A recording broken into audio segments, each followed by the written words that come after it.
नमस्कार मंडळी. आज आपण पाहतोय जन्माष्टमी स्पेशल सुंठवड्याची रेसिपी. प्रत्येक भागात वेगवेगळ्या पद्धतीने सुंठवडा बनवला जातो. या अगोदर पण आपल्या चॅनलवर सुंठवड्याच्या रेसिपी अपलोड केलेल्या आहेत. पण अगदी सहज, सोपी पद्धत, झटपट होणारा सुंठवडा कसा बनवायचा ते आज आपण पाहणार आहोत. याचबरोबर काही खास टिप्स जेणेकरून तुम्ही जर पहिल्यांदाच सुंठवडा बनवत असाल तर तुम्हाला नक्कीच उपयोगात येतील. तर हा सुंठवडा किती दिवस टिकतो, कसा बनवायचा, काय साहित्य लागतं याची लिस्ट मी डिस्क्रिप्शन बॉक्समध्ये देणारच आहे. तर व्हिडिओ कुठेही स्किप करू नका. व्हिडिओ पूर्णपणे आवर्जून पहा.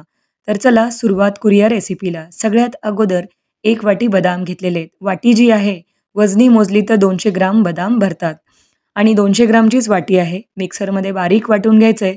आता बरेच जण ड्रायफ्रुट्स तुपामध्ये भाजून ते वाटतात.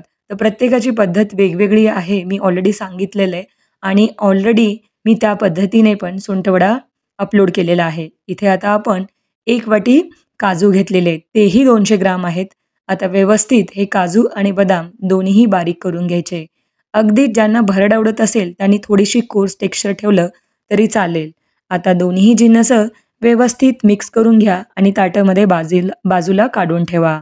याचबरोबर जसं की मी व्हिडिओमध्ये सुरुवातीलाच सांगितलं होतं, झटपट पद्धत आहे. याचाच अर्थ आज आपण वापरतोय 1 वाटी खारकेची पावडर. हल्ली बाजारात वेगवेगळ्या ब्रँडचे खारीकची पावडर मिळते. ती जर वापरली तर तुमचं काम सोपं होईल. अगदी झटपट सुंठवडा बनवता येईल. आता ज्यांना नसेल वापरायची त्यांनी खारीक थोडीशी फोडून घेऊन थोडंसं त्याला भाजून मिक्सरमध्ये वाटून त्याची पावडर करू शकतात. आता इथे आपण 2 वाटी खोबरं घेतलेलं आहे. सुकं खोबरं आहे ते खिसून वापरायचं आहे. हवं तर तुम्ही डेसिकेटेड कोकोनट वापरू शकता, पण चवीमध्ये थोडासा बदल होतो. त्यामुळं शक्यतो आपल्याला सुकं खोबरंच खिसून वापरायचं आहे. आता खोबऱ्याचा कच्चा वास येऊ नये म्हणून आपल्याला हे खोबरं साधारणतः 1 ते 2 मिनिटं हलकासा त्याचा कलर चेंज होईपर्यंत भाजून घ्यायचं आहे.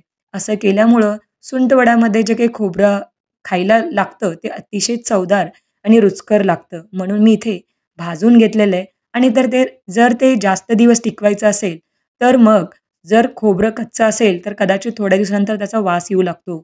म्हणून खोबरं आवश्यक भाजून घ्या. खोबरं भाजून आपण आता लगेच त्या मिश्रणामध्ये मिक्स करून घेऊया.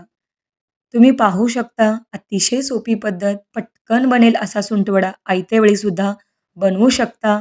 इथे आता सुकं खोबरंसुद्धा मिक्स करून घ्या या पद्धतीने. वाटीचं प्रमाण तर खूप ईझी आहे. कुणालाही फॉलो करता येईल. आता पॅनमध्ये मी 1 ते 2 चमचे साजूक तूप गरम करणार आहे. साजूक तुपामध्ये आपल्याला डिंक फुलवून घ्यायचा आहे. साधारणतः 10 ग्राम ते 12 ग्रामचा एक एवढासा डिंक मी इथे वापरलेला आहे. बाजारामध्ये वेगवेगळ्या पद्धतीचा डिंक मिळतो. अगदी गोलाकार जो डिंक आहे, तो घ्यायचा म्हणजे पटकन फुलतो. आता तूप जास्त वापरायची गरज नाही. ऑलरेडी डिंकवडा किंवा सुंठवडा ज्या वेळेला खातो, त्या वेळेला थोडंसं साजूक तूप गरम करून त्यावर ओतून आमच्याकडे खाल्लं जातं. त्यामुळं इथे मी असं भरपूर असं साजूक तूप वापरत नाहीये. इथे आता डिंक जो आहे तो व्यवस्थित आपण फुलवून घेतलाय. आता तो वाटीमध्ये काढून घ्या. या पद्धतीने पूर्ण डिंक आपल्याला अशाच काढून घ्यायचा आहे. जास्त प्रमाणात बनवत असाल तर 1 ते 2 टप्प्यामध्ये डिंक फुलवून घ्यावा. जर एकत्र फुलवायला गेलात तर मग तो चांगला फुलत नाही. इथे आता आपण काय केलेलं आहे, साधारणतः 1 मोठा चमचाभर खसखस घेतली आहे. थोडंसं तूप शिल्लक होतं, त्याच तुपामध्ये खसखस भाजून घेतली आहे. खसखस भाजली की त्याचा कच्चा किंवा जो काही रॉ स्मेल असतो, तो डिंकवड्यामध्ये येत नाही. म्हणून ही जिन्नसं भाजूनच वापरावीत. इथे आता आपण मिक्सरच्या भांड्यामध्ये एक 4 ते 5 वेलची पूड घेतलेली आहे किंवा वेलदोडे घेतलेले आहेत. त्याचबरोबर 1 चमचाभर आपण इथे बडीशेप घेतलेली आहे आणि साधारणतः दीड वाटी, ज्या वाटीनं साहित्य घेतलेलं होतं, त्याच वाटीने दीड वाटी आपण इथे साखर घेतली आहे. साखरेऐवजी गुळाची पावडर वापरू शकता, पण शक्यतो गूळ खिसून वापरू नका. अन्यथा खूप जास्त प्रमाणात गुळामध्ये मॉइश्चर असतं, मग त्याचे लाडूच वळता येतील.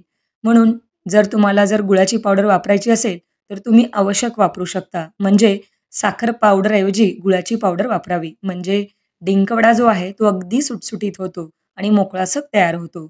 जर का तुम्ही गूळ खिसून टाकलात, थोडंसं मॉइश्चर येण्याची शक्यता असते. इथे आपण डिंकही व्यवस्थित बारीक वाटून घेतलाय. बघा, असं टेक्स्चर असलं पाहिजे. जर हे खूप जास्त मोठं किंवा ओबडधोबड ठेवलात, तर मग ते खाण्यासाठी करकर लागू शकतं. म्हणून नेहमी याची बारीक पावडरच या पद्धतीने करून घ्यावी. बघितलं ना, अतिशय सोपी पद्धत सांगत आहे. कुणालाही बनवता येईल, इतकं हे सोपं आहे बनवणं. आता आपण डिंकाची पावडरसुद्धा याच मिश्रणामध्ये मिक्स करून घेऊया. एक-एक जिन्नस भाजायची, मिक्सरमध्ये वाटायची आणि ताटामध्ये पसरवून एकत्र करून घ्या. यामध्ये आता भाजलेली खसखस ॲड केलेली आहे आणि सगळ्यात महत्त्वाचा इन्ग्रीडियंट सुंठवड्यामध्ये सुंठ असतो. तर इथे सुंठ पावडर वापरायची साधारणतः 1 ते 2 चमचे. आता ज्यांना सुंठाचा फ्लेवर जास्त आवडत नसेल, त्यांनी एखादी चमचा वापरलं तरी चालेल.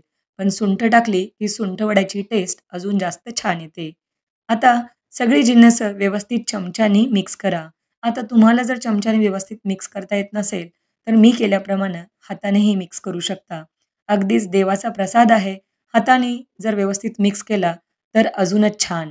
अशा प्रकारे सगळा सुंठवडा मी तयार करून घेतलेला आहे. आता सुंठवडा कसा स्टोअर करायचा तेही सांगते. एखाद्या एअरटाईट कंटेनरमध्ये स्टीलच्या डब्यामध्ये शक्यतो वापरावा किंवा स्टीलचा डबा वापरावा किंवा काचेची भरणीसुद्धा वापरता येते. आता हा सुंठवडा बाहेरच रूम टेम्परेचरला ठेवायचा आहे आणि ज्या वेळेला तुम्हाला खायचा असेल, त्या वेळेला 1 ते 2 चमचे काढून साजूक साजूक तूप गरम करून यावर ॲड करून खायचं किंवा गरम करून खावा. म्हणजे सुंठवडा खूप जास्त टेस्टी लागतो. अशा प्रकारे हा सुंठवडा मी तयार केलेला आहे. तुम्ही पाहू शकता, हा सुंठवडा बनवायला अगदी सोपा आहे. तर कुणीही बनवू शकतं, इतकी सोपी पद्धत मी तुम्हाला आज शेअर केलेली आहे. यामध्ये बेदाणे वापरू शकता किंवा अजून चारोळीचं बी टाकलं तरी चालेल. आता तुळशी दल ठेवून प्रसाद नक्की सर्व्ह करा. आता ही जर रेसिपी तुम्हाला आवडली असेल, तर लाईक, शेअर, सबस्क्राईब नक्की करा. तर पुन्हा भेटूया अशाच एका नवीन रेसिपीसोबत. तोपर्यंत टेक केअर.